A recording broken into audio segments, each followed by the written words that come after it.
Radio Pakistan Peshawar के जले हुए हेडक्वार्टर से एक बार फिर आपकी खिदमत में हाज़िर हैं और इस वक्त खैबर पख्तूनख्वा के वज़ीर इत्तलाआत व औक़ाफ़ जनाब फ़ैरोज़ जमाल शाह साहब हमारे साथ हैं। उनसे जानते हैं कि ये सब कुछ क्या हुआ और जब ये सब कुछ हो रहा था तो उनकी हुकूमत क्या कर रही थी और फेडरल इदारे क्या कर रहे थे। मैं सब बहुत शुक्रिया। और ब्रीफली अब तो आप लोगों ने तहकीकात भी मुकम्मल की होंगी, सब कुछ हुआ होगा, तो ये कैसे हुआ? बिस्मिल्लाहिर्रहमानिर्रहीम। सबसे पहले तो आपका बहुत शुक्रिया कि आप इस्लामाबाद से आए और रेडियो पाकिस्तान का यह दौरा आपने किया। थोड़ा सा मैं आपको रेडियो पाकिस्तान का मुख्तसरन ये बता दूं कि ये इसके जो आर्काइव्स थे, जो रेडियो पाकिस्तान था, ये 1935 का ये बना हुआ था। मार्कोनी जिसने ये रेडियो ईजाद किया था, तो 2 रेडियो स्टेशन उसने ख़ुद आके इंस्टॉल किए थे हमारे बड़े सग़ीर में। एक पेशावर का रेडियो स्टेशन था और एक कलकत्ता का।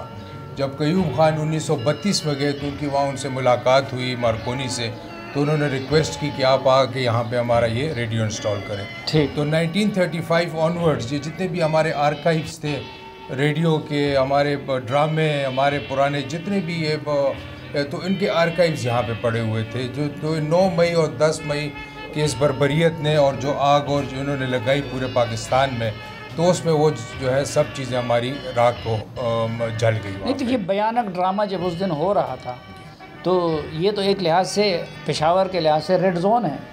ये सामने बाला हिसार है, फिर ये पीछे पुलिस लाइंस है, इधर कोर कमांडर साहब का घर है, ये बिल्कुल अपोजिट असम्बली हाल है। तो पुलिस कहाँ थी, आपकी हुकूमत कहाँ थी उस दिन? आप अगर इस जगह को देखें तो इसको सूरी पुल कहते हैं पश्तो में। हाँ, बेसिकली ये शेर शाह सूरी पुल है। शेर शाह सूरी पुल से तो सूरी पुल ये हो गया। तो यहाँ पे कंसंट्रेशन जो थी वो इस पुल के ऊपर थी हर तरफ से। और जो रेड जोन है, अगर आपको अभी हम आए इकट्ठे यहाँ पे आपने देखा है, तो 6 अतराफ से इन्होंने अटैक किया रेड जोन को, 6 तरफ से, यानी 6 डिफरेंट पोजीशन से। और हर एक मॉब जो था वो 5-5, 6-6, 8-8, 10 हज़ार का मॉब था टोटल। उस वक्त हमारी जो पुलिस ऑलरेडी इन जगहों पे मौजूद थी, तकरीबन कोई 250-300 पुलिस जो रेगुलर उस वक्त यानी पुलिस थी। इन्होंने रीइंफोर्समेंट कॉल की है, इन्होंने अपने आप को वो पहुंची है, लेकिन वो ऐसे यहाँ पे पहले से कोई कंटिजेंसी प्लान आपका नहीं था? नहीं, मतलब जो रिस्पांस का होता है, लेकिन ये नहीं था कि इस तरीके से ये मॉब जो है। और हमने थोड़ी रेस्ट्रेंट शो की शुरू में, गवर्नमेंट ने रेस्ट्रेंट थोड़ी शो की कि मसाले मॉब है, चलो एजिटेशन हो जाएगी। और लेकिन जब आर्सन का अटैक आया बीच में और जैसी पहली आग लगी, तो उस वक्त हमने फुल फ्लेज जो है, मतलब गवर्नमेंट ने वो किया कि बस अब टोटल जो है उसके ऊपर जाए, क्योंकि ये हम एंटिसिपेट सोच ही नहीं सक रहे थे कि आग जिस तरीके से एक्सपर्ट ये हुए और जिस तरीके से इन्होंने आग जलाओ गिराओ का ये काम शुरू किया, तो उसके बाद फिर पॉइंट ऑफ नो रिटर्न था और उसके बाद हमने इनको मुकम्मल। अच्छा, इन लोगों को, आप लोगों की मालूमात क्या है अभी तक जो इन्वेस्टिगेशन हुई है? क्योंकि यहाँ से जो ज़्यादा चीज़ें चोरी की गई हैं या ये जलाओ किया है, तो अभी मुझे वो बता रहे थे जो बंदा ज़ख्मी हुआ है इनका, कि ज़्यादातर लगता था कि चोरी की गरज से आए हुए हैं। तो इन लोगों को आप क्या समझते हैं कि यहाँ पे इंस्टिगेट किसने किया था और उस वक़्त लीडरशिप में इनको लीड कौन कौन कर रहे थे? उस वक्त जी मौके से हमने 160 लोग उसी दिन यहाँ से गिरफ़्तार किए ऑन द स्पॉट, और फिर बाद में आइडेंटिफिकेशन के थ्रू तकरीबन अनदर 80 और जो इस जगह के थे वो हमने आइडेंटिफाई करके उनको अरेस्ट किया। जो गेट था जिस बंदे ने बेचा था वो 9,000 रुपये में इधर ही, वो हमने वापस ला के उस बंदे को भी हमने अरेस्ट कर लिया। अब यहाँ पे जो लोकल लीडरशिप थी पीटीआई की, that was fully on board, वो उनके साथ इन्वॉल्व थी और उसकी फुटेजेस भी हैं और हम उसके पीछे लगे भी और अरेस्ट भी उसके अंदर हुई है। जहाँ तक आपने बात की ये जो 2 हमारे इंजर्ड हुए हैं, तो जो नसीर था वो 3री मंजिल के ऊपर था और उसने अपनी जान बचाने के लिए, क्योंकि वो आग ऊपर की तरफ जा रही थी, रास्ता ये सीढ़ियाँ आप देख रहे हैं सारी जली हुई हैं, तो उसने ऊपर से छलांग मारी और वो नीचे आके गिर गया। जो अब्दुल्ला साहब आपको अभी मिले हैं, उनके वो एडमिनिस्ट्रेशन इंचार्ज था पूरे इस रेडियो पाकिस्तान का, तो वो कोशिश कर रहा था कि लोगों को बाहर निकाले, तो उसके मुकम्मल हाथ जल गए। और जब मैं यहाँ पे पहुँचा आया तो दोनों यहाँ पे थे, तो मैं अपनी पर्सनल गाड़ी में उनको डाल के और मैं ख़ुद अस्पताल लेके गया और वहाँ पे उनका अल्हम्दुलिल्लाह इलाज और सब कुछ, and they are being looked after.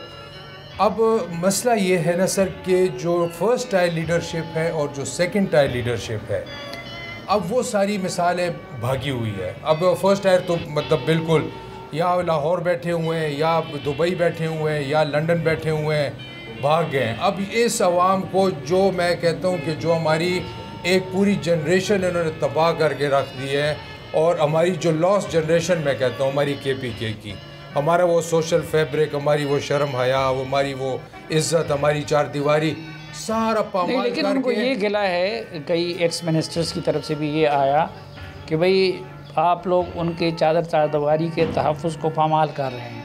जब आप लोगों को पता है कि वो मिनिस्टर्स नहीं है या एक्स MNAs MPAs नहीं है, वो भागे हुए हैं, तो उनके घरों के तक़द्दुस को आप लोग क्यों पामाल कर रहे हैं? और फिर ये क्या है कि गरीब का बच्चा, आम बंदा, उनसे तो जेलें भर गई हैं, लेकिन ये जो अहम लोग हैं बहुत सारे तो इस सूबे में छुपे हुए हैं, वो आपसे गिरफ़्तार नहीं हो सकते।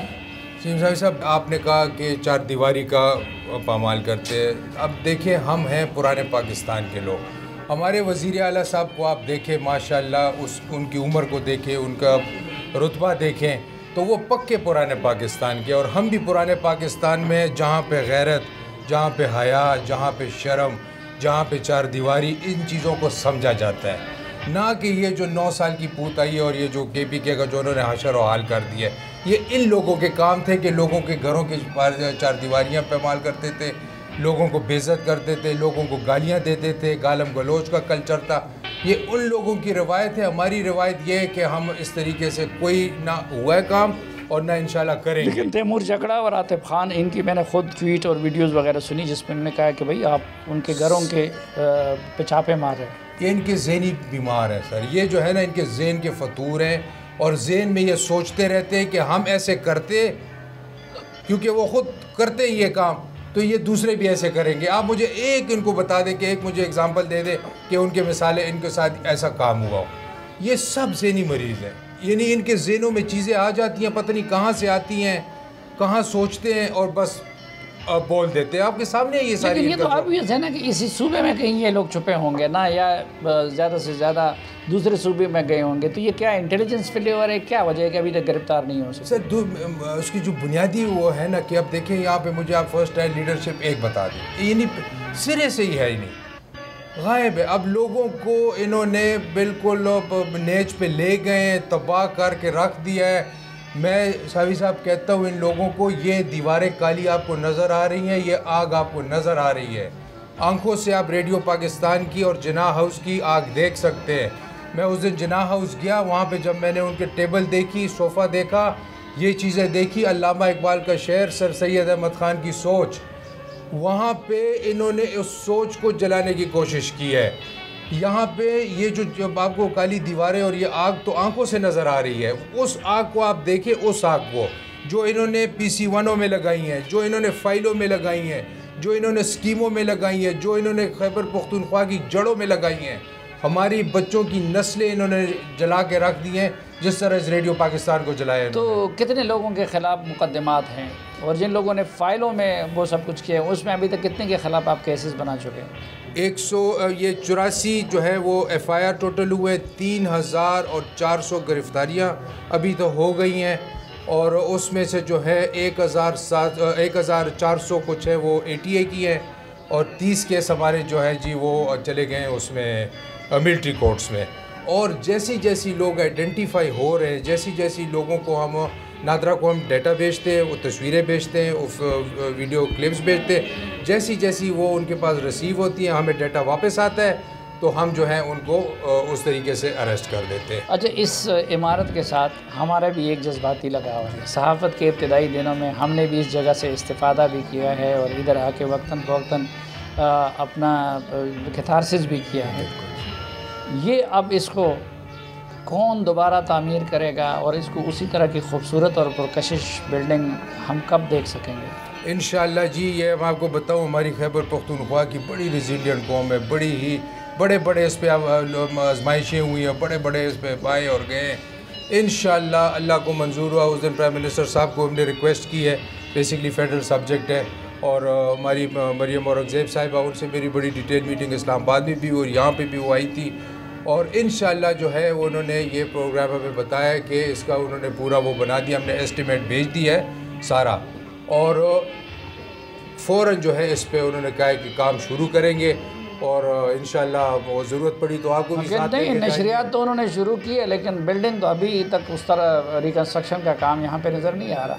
मैं जी अफवाज पाकिस्तान को भी बड़ा अप्रिशिएट करूँगा और खराज तहसीन उनको कि वो जिस तरीके से अगले दिन आए, ये जितनी भी सफाइयाँ आप देख रहे हैं, ये जितना भी सफाई है, जितना ये हेजिटस वो चीज़ें थी, सब कुछ था, तो ये आर्मी ने करके दिया है। मतलब यानी जो उनका शेयर है, तो वन शुड अप्रिशिएट कि जिस तरीके से उन्होंने हमारी हेल्प की है, तो वो सारा करके तो अब इंशाल्लाह जो है मरियम औरंगज़ेब साहिबा के साथ मीटिंग है हमारी अगले हफ्ते इसी के ऊपर, तो वो जो है तो अब फ़ौरन ये काम शुरू करेंगे। जो हमारे मिसालें सूबा जो है जिस हाल में है और जिस तरीके से आपको पता ही है जो हाल चल रहे हैं यहाँ पे, तो हम अपनी तरफ से कोशिश करेंगे जो कर सकें, लेकिन फेडरल गवर्नमेंट को आपकी कोशिश करनी चाहिए। बहुत शुक्रिया मिनिस्टर साहब, हमारी तवक्को है कि आप भी बड़ी तनदही के साथ और इस निगरान दौर में ही इस बिल्डिंग को दोबारा माजी की तरह इसके उस तारीख़ी अहमियत को भी और इसकी उस